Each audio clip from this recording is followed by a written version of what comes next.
5ஆம் நாள் முடிவுல அந்த முதல் வயோதிகருடைய கதை முடிவுக்கு வருது.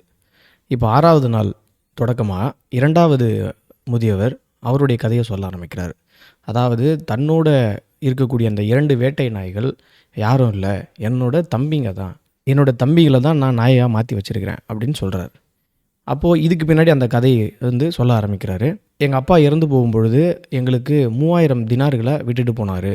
அந்த விட்டுட்டு போகும்போது நாங்க 3 பேரும் 1000 தினார்கள நாங்க எங்களுக்குள்ள பிரிச்சுக்கிட்டோம். அதில நாங்க எல்லாம் சேர்ந்து ஒரு கடை வைக்கலாம் அப்படின்னு பிளான் பண்ணோம். நான் ஒரு கடை வச்சேன். என் சகோதரர்களும் கடை வச்சாங்க. அதில முதல் சகோதரன் நான் வெளிநாடு போய் சம்பாதிக்க போறேன் அப்படின்னு சொல்லி தன்கிட்ட இருந்த எல்லா பொருட்களையும் வித்துட்டு ஒரு பெரிய பணம் எடுத்துக்கிட்டு வெளி பிரதேசங்களுக்கெல்லாம் போயிட்டு வியாபாரம் பண்ணணும்னு போயிட்டான். ஒரு நாள் நான் கடையில வியாபாரம் பார்த்துட்டு இருக்கும்பொழுது ஒரு பிச்சைக்காரன் வந்து பிச்சை கேட்டான்.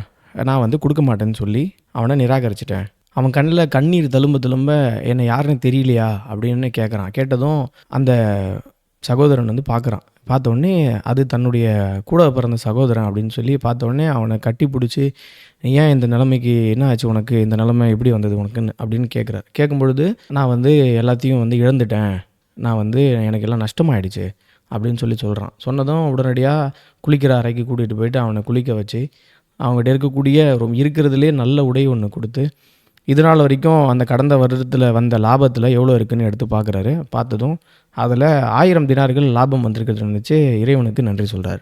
சொல்லிவிட்டு அந்த லாபத்திலேருந்து ஒரு சரிபாதியை கொடுத்து இந்தா இதிலேருந்து நீ போய் ஒரு கடை வச்சு நீ உன்னுடைய வியாபாரத்தை பார்த்துக்கோ அப்படின்னு அனுப்புகிறார். இப்போது இன்னொரு நாயாக இருக்கான்ல அவனோட 2வது சகோதரன், அவனும் அதே போல் தான் என்ன பண்ணான் அப்படின்னா தன்கிட்ட இருக்கக்கூடிய எல்லா பொருளையும் வந்து விற்றுட்டு நான் வெளிநாடு போய் வேறு தேசங்களுக்கு போய் நான் சம்பாதிக்க போகிறேன் அப்படின்னு சொன்னான். நான் எவ்வளவோ தடுத்தேன், வேறு தேசங்களுக்கு போகாத, நம்ம இங்கேருந்தே ஏதாவது பண்ணிக்கலாம் அப்படின்னு சொல்கிறேன். நான் கேட்கவே இல்லை. அவனும் வந்து வெளியூர் போயிட்டு அவனும் எல்லாத்தையும் இழந்து விட்டு ஒரு நாள் வந்து பஞ்ச பராரியாக என்கிட்ட வந்தான். வந்ததும் அவனையும் அதே போல் தான் நான் வந்து குளிக்க வச்சு அவனுக்கும் என்கிட்ட இருக்கக்கூடிய ஒரு உடையை கொடுத்து என்கிட்ட அந்த ஆண்டு என்கிட்ட இருந்த வருமானத்தில் எவ்வளோ லாபம் இருக்குதுன்னு பார்த்தேன். என்கிட்ட 2000 தினார்கள் லாபம் எனக்கு கிடச்சிருந்தது. இறைவனுக்கு நான் நன்றி சொல்லிவிட்டு அதில் சரிபாதியை நான் என்னுடைய 2வது சகோதரனுக்கு அதில் கொடுத்துட்டு நீ போய் வியாபாரத்தை போய் பாரு அப்படின்னு சொல்லி அவனையும் அனுப்பி வச்சேன். அப்புறம் கொஞ்ச நாள் நாங்கள் எல்லோரும் சேர்ந்து ஒன்றா வாழ்ந்தோம். அதில் ஒன்றா வாழ்ந்து வியாபாரம் பண்ணிகிட்டு இருக்கும் பொழுது திருப்பி என்னோடய சகோதரர்கள் நம்ம வெளி தேசத்தில் போய்ட்டு வியாபாரம் பண்ணலாம் அப்படின்னு என்னை வந்து திருப்பி என்கிட்ட கேட்க ஆரம்பித்தாங்க. என்னையும் கூப்பிட்டாங்க. நான் என்ன கேட்டேன்னா, நான் இங்கேருந்து சம்பாதிக்கிற எனக்கு கிடைக்கிற நிம்மதி எனக்கு வருமானத்தை விட வெளியூரில் போய் சம்பாரிச்சு எனக்கு என்ன கிடைக்க போகுது அப்படின்னு கேட்டோடனே அவங்க அதுக்கப்புறம் அதை பற்றி பேசவே இல்லை, விட்டுடுறாங்க. இப்படியா ஒரு 6 ஆண்டுகள் ஓடி போகுது. என்னோடய சகோதரர் திருப்பி வந்து நம்ம வெளியூருக்கு போய் வியாபாரம் பண்ணலான்னு என்னை வந்து விடாமல் நச்சரிக்க ஆரம்பிக்கிறாங்க. இந்த நச்சரிப்பு தாங்காமல் ஒரு நாள் சரி நம்ம போகலாம் அப்படின்னு சொல்லி முடிவு பண்ணி இருக்கக்கூடிய மொத்த எல்லா பொருள்களையும் என்னென்ன சொத்துக்கள் என்னெல்லாம் இருக்குது எல்லாத்தையும் விற்றுட்டு ஒரு 6000 தினார்கள் எங்களுக்கு கிடைக்குது. அந்த 6000 தினார்களில் 3000 தினாரை நான் வந்து மண்ணுக்குள்ளே போட்டு புதைக்க போகிறேன். நம்ம 3000 தினாரில் நம்ம 3 பேரும் 1000 தினார்களாக நமக்குள்ளே பிரிச்சிக்கலாம் அப்படின்னு வந்து ஒரு ஐடியாவை வந்து மூத்த சகோதரன் கொடுக்குறாரு. அது பிரமாதமான ஐடியாவாக இருக்குது அப்படின்னு சொல்லிட்டு ஒரு கப்பலை தயார் பண்ணி அந்த கப்பலில் அவங்களுடைய பொருட்களை எல்லா விதமான சாமான்களையும் ஏற்றுக்கிட்டு அவங்க ஒரு மாதம் வந்து பயணம் போகிறாங்க. இதோட 6வது நாள் இரவு வந்து முடிவுக்கு வருது. 6வது நாள் முடிவில் அந்த சகோதரர்கள் 3 பேரும் கடலுக்கு வியாபாரத்துக்காக போகிறாங்க அப்படின்னு நம்ம பார்த்தோம். 7வது நாள் தொடக்கமாக அவங்க ஒரு ஒரு துறைமுக நகருக்கு போகிறாங்க. அங்கே தன்னுடைய கப்பலை நிறுத்திட்டு அவங்க கொண்டு வந்த பொருள் எல்லாத்தையும் வியாபாரம் பண்ணுறாங்க. அதில் நல்ல பணம் வந்து அவங்க பார்க்குறாங்க, லாபம் பார்க்குறாங்க. ஒரு அழுக்கும் கந்தலுமாக இருக்கக்கூடிய ஒரு பெண் இவர் இடத்துல வந்து உதவி கேட்குறாங்க. எனக்கு உதவுங்க, நீங்கள் எனக்கு உதவி பண்ணிங்கன்னா திருப்பி நான் உங்களுக்கு ஒரு உதவி பண்ணுவேன் கண்டிப்பாக அப்படின்னு சொல்லி கேட்குறாங்க. அதுக்கு அவர் வந்து இல்லை, நீ எனக்கு திருப்பி உதவி பண்ணணும்னு அவசியம் இல்லை, நீ பண்ணாமே நான் உனக்கு உதவி பண்ணுவேன் அப்படின்னு சொல்லி அவர் சொல்கிறாரு. அப்போ வந்து அந்த பெண் சொல்கிறாங்க, நீங்கள் என்னை திருமணம் செய்துக்குங்க, எனக்கு கொஞ்சம் உணவும் உடையும் கொடுத்தீங்கன்னா நான் உங்களோடயே இருப்பேன், உங்களுக்கு நிறைய சேவைகள் வந்து நான் செய்வேன், என்னுடைய இந்த நிலையை பார்த்து என்னை எடை போடாதீங்க, நான் உங்களுடைய எதிர்காலத்தில் கடவுளோட ஆசையில் நான் உங்களுக்கு நிறைய செய்வேன் அப்படின்னு சொல்கிறாங்க. இந்த வார்த்தையெல்லாம் கேட்டு அவள் மேலே இறக்கப்பட்டு அந்த பெண்ணை அவர் திருமணம் செய்துக்கிறாரு. அந்த பெண்ணுக்கு உடை உணவு எல்லாம் கொடுத்து அந்த கப்பல்லே மேல் தளத்தில் இடம் கொடுத்து அவளை நல்ல விதமாக பார்த்துக்கிறாரு. நாள் ஆக ஆக அந்த பெண் மீது இவருக்கு காதல் அதிகமாகுது. அந்த பெண் மீது ஒரு பெரிய இணக்கம் ஏற்பட்டு சந்தோஷமாக வாழ்கிறாங்க. இந்த 2 தம்பிங்களும் இதை பார்க்குறாங்க. தன் அண்ணன் நல்ல பணம் சம்பாதிக்கிறான், அதுவும் இல்லாமல் அந்த பெண்ணோட நல்ல இணக்கத்தோடு நல்லா இருக்கிறான். அப்போ நாம் வந்து நம்ம அண்ணனை ஏதாவது பண்ணி சதித்திட்டம் பண்ணி இங்கே நம்ம அண்ணனை வீழ்த்தணும், அவனுடைய சொத்துக்களை நம்ம அபகரிச்சிக்கணும் அப்படின்னு 2 தம்பிகளும் ஒரு மறைமுகமாக ஒரு சதித்திட்டம் தீட்டுறாங்க.